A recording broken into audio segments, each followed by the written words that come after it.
Hello, and welcome. Welcome once again to the Start, Scale, and Succeed podcast, the only podcast that grows with you through all 7 stages of your journey as a founder.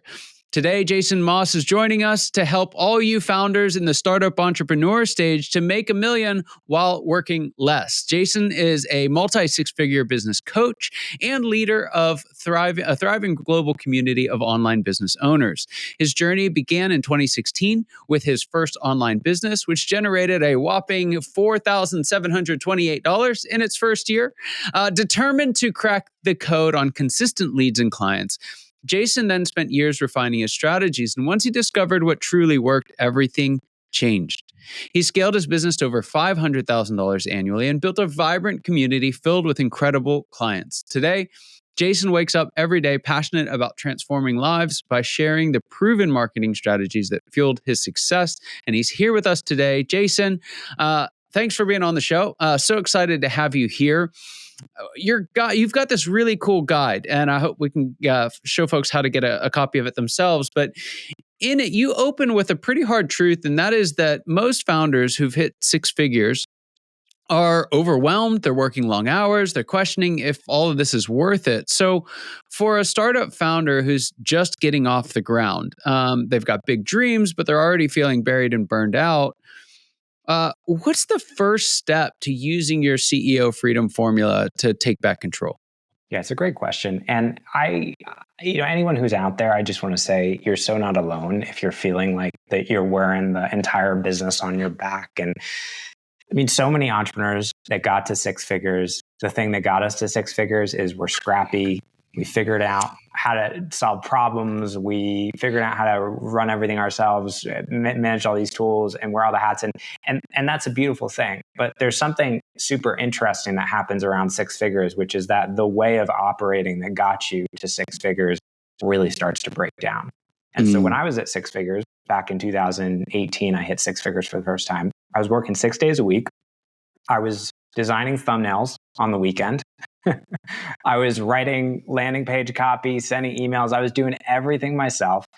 I had a mindset of this proud DIYer. And I see this a lot with entrepreneurs who are at that level. It's that scrappiness that got us to 6 figures that really starts to create a bottleneck at that level. So when it comes to shifting out of that and being able to scale, I have a 3-step formula called the CEO Freedom Formula that I walk through with clients. The first step of that is, I think, the most important piece, which is CEO identity. And what I've seen from helping and mentoring so many different entrepreneurs is that the thing that really gets in the way is actually the internal piece. In order to scale a business, you literally have to become a different person. You cannot build a 7-figure business with a 6-figure identity. And so I see a lot of entrepreneurs who are trying to change the outside. Certainly where I was in 2018, I was so focused on marketing strategies and funnels and lead gen. And I was spending all my time focused on the outside, but I hadn't yet become the kind of person I needed to be. So there's a radical shift in identity that needs to happen. There's a move from being an operator to being an owner. And it's a completely different mindset, completely different way of thinking about running a business. That really is that foundational shift that when entrepreneurs are able to make that, then everything else can filter out into the way that they run and lead the business. And that's when scale becomes possible while reclaiming your freedom and your time. So you don't have to work 60 hours a week, but you can make a lot more money. Yeah, I love that.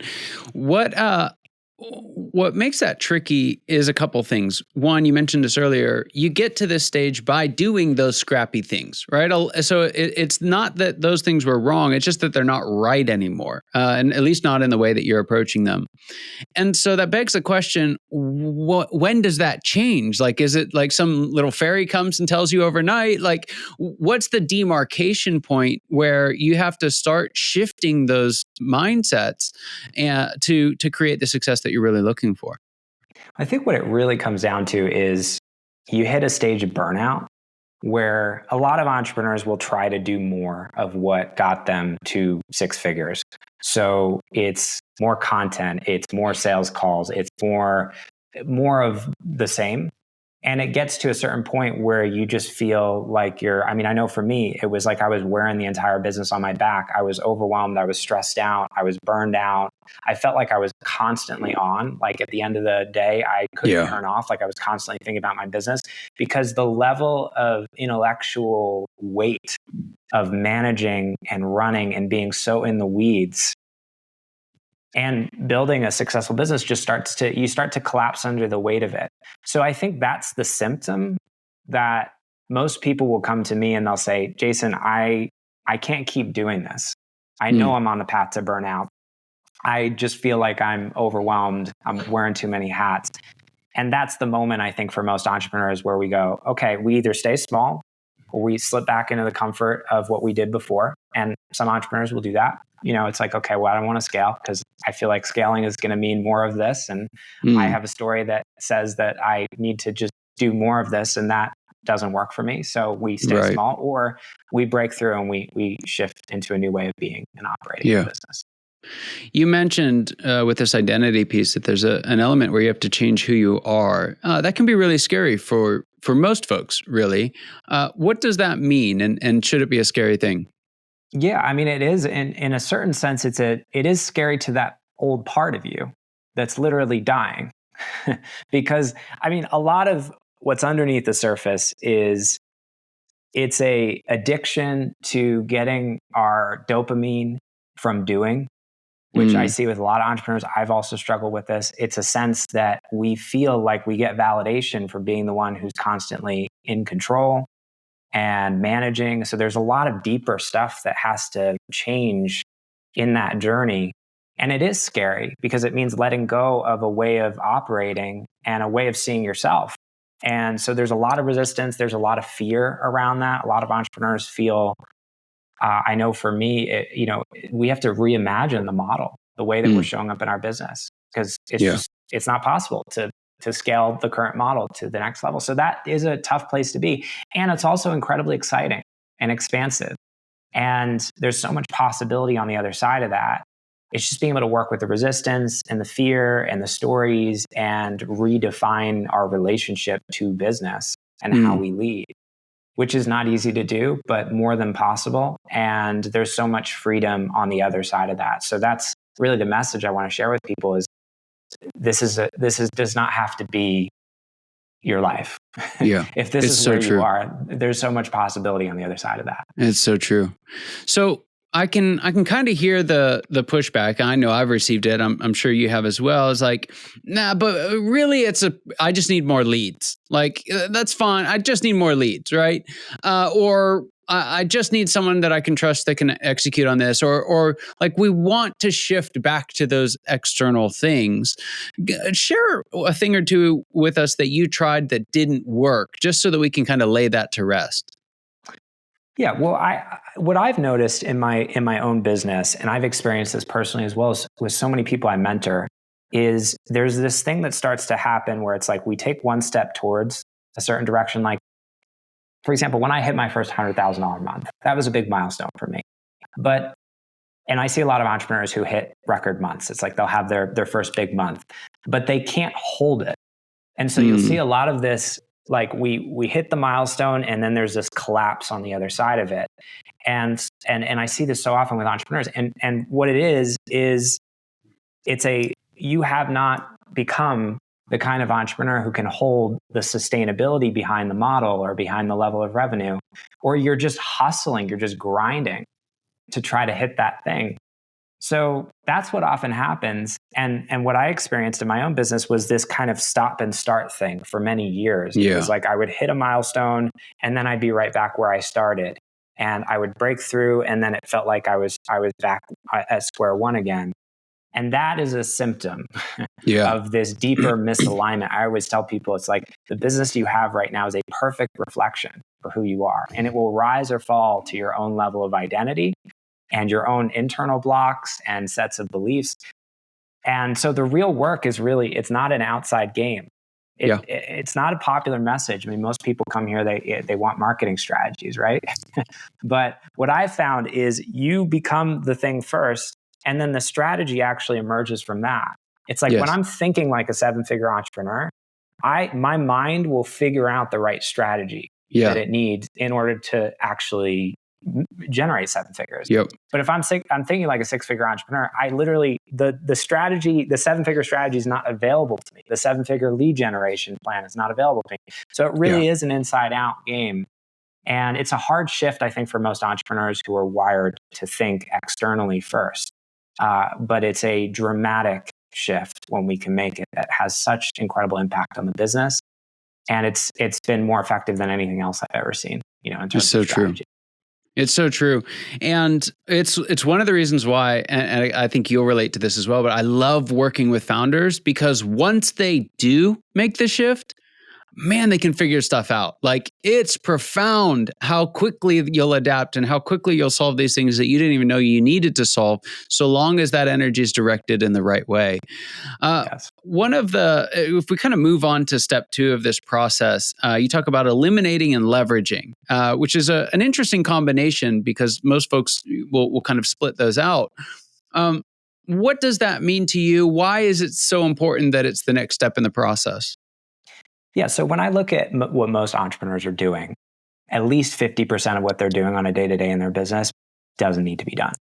And this is, hundreds of entrepreneurs I've mentored, and this is like 99% of them. Myself too. I every few months of my business, I do a time audit where I'll track my time every 15 minutes. I'll do for a week, and I look at the things that I'm doing. And every single time I do it, there's just things that when I actually scrutinize it and I sit down, I say, what's actually generating revenue and what's not. For example, we had for a couple of years, we had a video editor in my business, and I do a lot of YouTube content. It's a big lead gen source for us. And I had this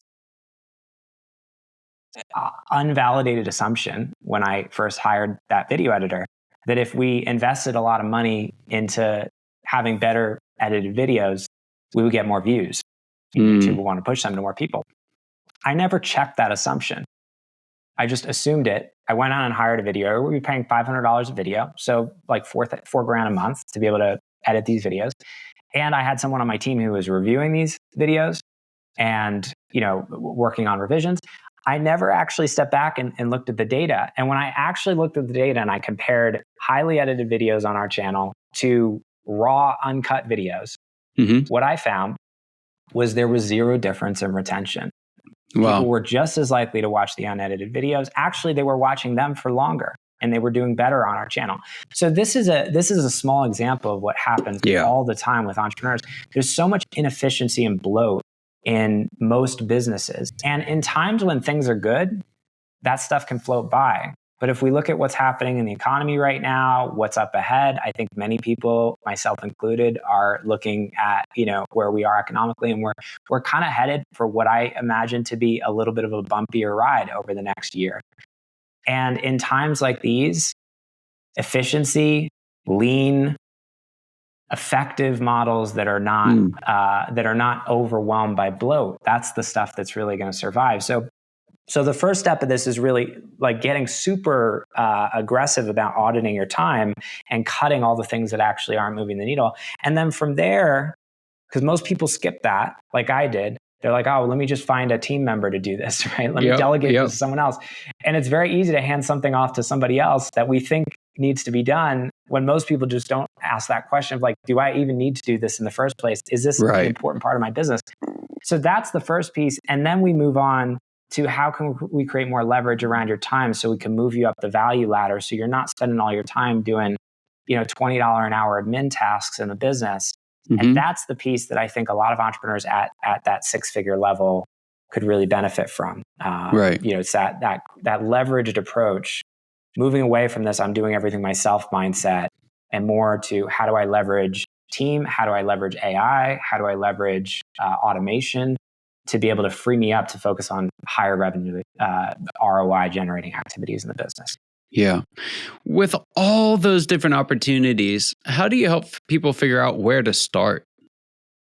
Well, I think the easiest thing that most entrepreneurs could do right now, if you're listening to this, is just make a list of all the things that you're doing in your business on a weekly basis and go through every single one of those and ask yourself, is this making money?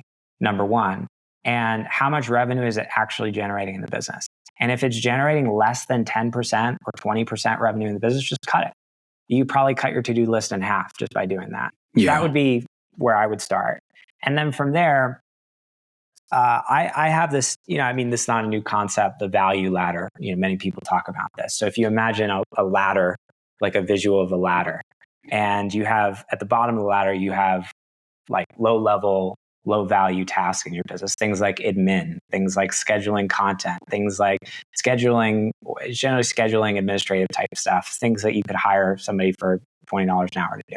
And then at the top of the ladder, you've got things like high level strategy, sales calls, being on camera, doing interviews like this. This is high leverage time for me.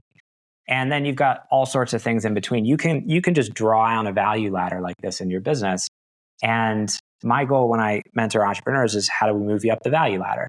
So you start at looking at the bottom of the value ladder, and you look at the things that you're doing lowest rungs on the value ladder. And we look at how can we automate? How can we delegate? What can we eliminate here? Yeah. And then over time, you start to just inch up the value ladder week by week, month by month. We move you off more and more of those low leverage things. And you do that bit by bit by bit. And that opens up more time to be able to enjoy your life, but also to be able to focus on things that are actually going to generate a lot more revenue in the business. Yeah. That's fantastic. Such a simple approach, but it really, really works. I love that approach. Jason, I'm going to let you go here in a minute, but I've got another question before we do, and then I want to make sure folks know how they can get in touch with you. What would you say is the biggest secret that you wish wasn't a secret at all? What's that one thing you wish everybody watching or listening today knew? I think it's that business is an act of service. When I think about what's been most influential for me in terms of my own success, as well as the clients that I serve, it really comes down to that. It's the entrepreneurs who are obsessed about how can I solve problems? How can I understand deeply who my people are, what they need, what their dreams are, what keeps them up at night? And that sounds cliche because a lot of marketers talk about this, but it's easy to get distracted. I find as I grow and scale, it's everything I've always launched in my business that has flopped. And I've launched a lot of successful offers. I've also failed a lot of times, launched a lot of things that have just bombed. And 90% of the things that have bombed, when I look back and I ask myself why, it's because I got away from the market. I wasn't rooted and I wasn't grounded in what people really want. And so I think the real, what business is it's an act of service. It's how can I add value? How can I help other people? And particularly as you scale and grow a business, it's actually harder to stay grounded in that because we start playing more of this high level owner role and we get away from those ground floor connections and relationships and more being like tapped into what people really want. Yeah. So for me, I think the secret is stay grounded in who your people are, really seek to understand them, get on calls with them, like hang out with them, even when you're growing and scaling. This might sound like contrary to everything I'm just saying, but it isn't. It's sometimes actually being in the ground floor is a good thing. Like going and just having conversations with your 5 best clients and getting on the phone with them. I think that's high leverage time. And really that is the biggest secret to success is the entrepreneurs who are staying grounded in service that are going to win. Yeah. I love that. And I found a point of distinction between those two things is that you're having those conversations because you can, not because you have to. It's not necessary for the thing to move forward, but it's for you to really approach and make that connection. We wouldn't really call it this, but get the data out of that experience that's going to help you make great decisions and implement the right strategies moving forward. So that shift from I have to do this to I can do this is a really big one. Yeah. Jason, there's some folks listening that like it's just exactly what they need right now, and they'd like to have more. Tell us a little bit about the free resource you've got available, and then where they can find more out about you and the work that you do. Yeah, for sure. So you can go to jasonmoss.com. There's that 7-figure scaling guide there, which we talked about steps 1 and 2 of the CEO Freedom formula today. Basically, how to break free from becoming a prisoner in your business and build a business that you run instead of a business that runs you. This formula, this 3-step approach really walks you through how to do that. And so that guide goes into more depth into the how, into what's working best for the entrepreneurs that I mentor to help them scale today. It's completely free and super valuable. It's not like a hidden sales pitch. There's actually like a lot of value in there. So you can check that out on my website if you just go to jasonmoss.com, and there's a link to download the scaling guide there. We got a ton more information on that site there. YouTube channel with hundreds of free videos, valuable content for entrepreneurs who are scaling. So lots of great places to check out. But jasonmoss.com is where I'd go, and that's our hub for all things helping you scale. Fantastic. Jason, thanks for being on the show. Just a privilege and honor having you here with us today. Loved this conversation, and there's a lot of gold in there for folks that are in this stage. For those of you watching and listening, you know your time and attention mean the world to us. I hope you got as much out of this conversation as I know I did, and I cannot wait to see you next time. Take care.